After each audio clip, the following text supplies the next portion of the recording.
सूर्योदय होते ही मैं अपने रथ पर सवार होकर निकल पड़ा और मैंने सूर्य देवता को प्रणाम किया, क्योंकि रमेश पुत्र सोनू और सुरेश पुत्र मोनू ने हमें क्रीड़ा स्थल में गोलगट्टम लकड़पट्टम दे दनादन नामक प्रतियोगिता में आमंत्रित किया और हम स्वयं अपने रथ पर सवार होकर वहां पर पहुंच भी गए। और तभी रमेश पुत्र सोनू ने अपनी जेब से गोलगट्टम निकाल कर हमें दिखाई। और आश्चर्य तो हमें इस बात का था कि हमें तनिक भी मानना था कि अनेकों प्रदेश के राजा और राजकुमार भी इस प्रतियोगिता में हिस्सा लेने के लिए आएंगे। क्रीड़ा स्थल में प्रवेश करते ही रमेश पुत्र सोनू और सुरेश पुत्र मोनू ने मगध के 3 राजकुमारों से हमारा परिचय कराया, राजकुमार गौरव, राजकुमार अभिषेक, राजकुमार रितेश। परंतु यहाँ पर हमें एक अन्य प्रदेश से आए एक और राजकुमार दिखे जिनका नाम संभव है योगेश था, और ये चारों राजकुमार हमें अपनी तरफ से खिलाने के लिए आपस में ही युद्ध करने लगे। देखते देखते ही मगध राजकुमार अभिषेक की बल्लेबाजी की बारी आई और इन सभी ने हमारे कौशल और हमारी वीरता को देखते ही हमें विकेट का रक्षक बना दिया ताकि कोई विकेट गिरा ना सके। और हम भी इनके इस निर्णय से प्रसन्न हुए, क्योंकि हम एक योद्धा हैं,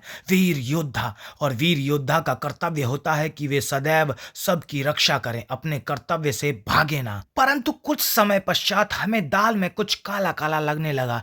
हमें कुछ ऐसा प्रतीत हो रहा था कि हमें किसी षड्यंत्र का शिकार तो नहीं बनाया जा रहा, क्योंकि इससे पहले आज तक हमने कभी ये गोलगट्टम लकड़पट्टम दे दनादन प्रतियोगिता नहीं खेली थी। और आखिरकार ऐसा क्या था हमारे अंदर जो इन्होंने हमें पहली बार में ही विकेट का रक्षक बना दिया। रक्षक बनना हमारे लिए गर्व की बात थी, परंतु ये क्या है कि हमारी बल्लेबाजी की बारी क्यों नहीं आ रही है?